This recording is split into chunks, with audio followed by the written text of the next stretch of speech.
Hello everyone, like and subscribe my channel.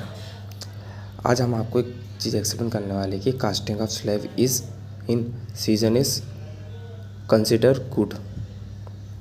तो हम आपको बताते हैं कि जैसे हमने स्लैब की कास्टिंग की है विंटर सीजन, तो क्या प्रॉब्लम हो सकती है। जैसे विंटर सीजन हमने स्लैब की कास्टिंग कर दी, तो स्लैब की कास्टिंग करने के बाद क्या होगा कि ठंडी के समय में टेम्परेचर होता है कम, तो उस समय हमने कंक्रीट को स्लैब पे कंक्रीट को डाला, तो क्या होगा, जो कंक्रीट की प्रॉपर्टी हो जाएंगी वो क्या होंगी, श्रिंक हो जाएंगी।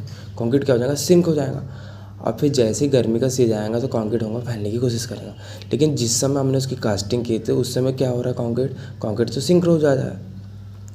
तो अब जैसे ही समर सीजन आएगा तो कंक्रीट फैलने की कोशिश करेगा, तो क्या होगा, आप समझ सकते हैं कि जो कंक्रीट है उसमें पोर्स डेवलप हो जाएंगे। पोर्स डेवलप होंगे तो बरसात के समय में क्या होगा, सीपेज करेगा पानी।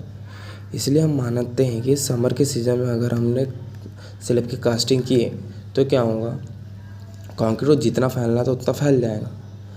तो अब दिक्कत ही नहीं भाई, उसमें जितना फैलना तो फैल गया। तो अब टेंशन में कंक्रीट क्या होता है, वीक माना जाता है। तो जितना फैलना था उस समय कास्टिंग में तो फैल गया, तो उसमें पोर्स के चांसेस बहुत कम हो गए।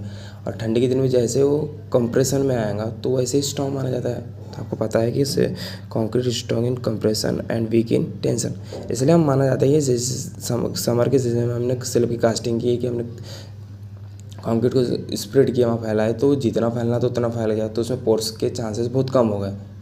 और ठंडी आएंगी तो टेंशन में हो, ठंडी आएंगी तो वो कंप्रेशन में आएगा, तो कंप्रेशन में वैसे स्ट्रॉन्ग होता है। और टेंशन में तो हमने उसको वैसे ही उसी समय हमने कंक्रीट को स्प्रेड किए हैं ना, तो इससे कोई दिक्कत आने वाली नहीं है। इसलिए हम सबसे बेस्ट सीज़न मानते हैं समर सीज़न।